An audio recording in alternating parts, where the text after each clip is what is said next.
North east military school Bijni আমি board মেম্বাৰৰ তৰফৰ পৰা ইয়াত উপস্থিত আসাম ফুটবল এছ'চিয়েশ্যনৰ বিষয়ববীয়াসকলক আদৰণি জনাইছোঁ।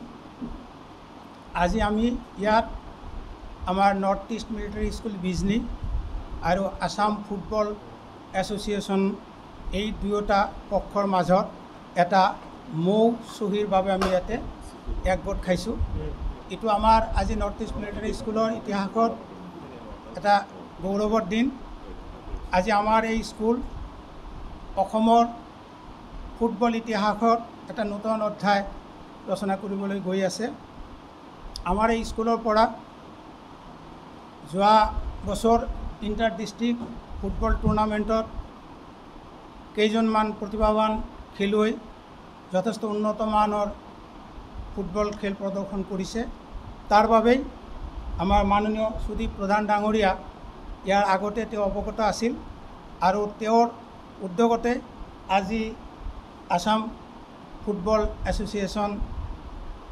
এছ'চিয়েশ্যনৰ বিষয়ববীয়াসকলে ইয়াতে আহি পাইছেহি। আমি তেওঁলোকক আদৰিছোঁ আৰু আমাৰ নৰ্থ ইষ্ট মিলিটাৰী স্কুলৰ বৰ্ডৰ তৰফৰ পৰা কৃতজ্ঞতা যাচিছোঁ। ধন্যবাদ।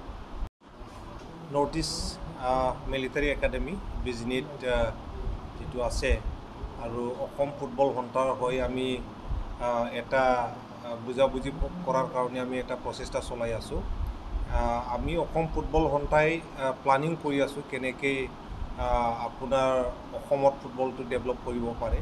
তো ডেভেলপ কৰাৰ কাৰণে আমি আগতে এনাউন্স কৰা আছে অলৰেডি কি আপোনাৰ বিভিন্ন আইডেণ্টিফাইড লোকেশ্যনত আমি একাডেমি খুলিম বুলি।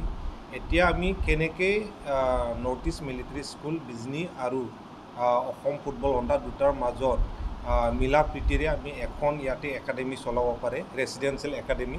ইয়াৰে আমি এটা ডিছকাশ্যন চলি আছে আৰু আমি অতি সোনকালে দুটা অৰ্গেনাইজেশ্যনৰ মাজত আমি চুক্তিটো লিপিবদ্ধ কৰিম আৰু এটা অসম ফুটবল সন্থাৰ প্ৰথমবাৰৰ কাৰণে এটা ৰেচিডেঞ্চিয়েল একাডেমি ইয়াতে ষ্টাৰ্ট হ'বলৈ গৈ আছে বুলি আমি এনাউন্স কৰিছোঁ।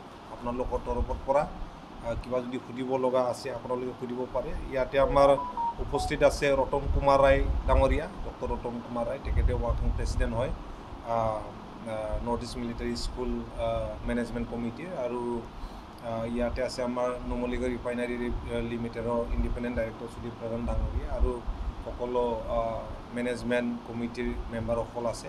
আৰু আমি ডিছকাশ্যন কৰি ইতিমধ্যে আমি ফাইনেল অৱস্থাত আহিছোঁ কি আমি ইয়াত অতি সোনকালে এটা দুটা এজ কেটেগৰীৰ এটা ফুটবল একাডেমি ষ্টাৰ্ট কৰিবলৈ গৈ আছোঁ।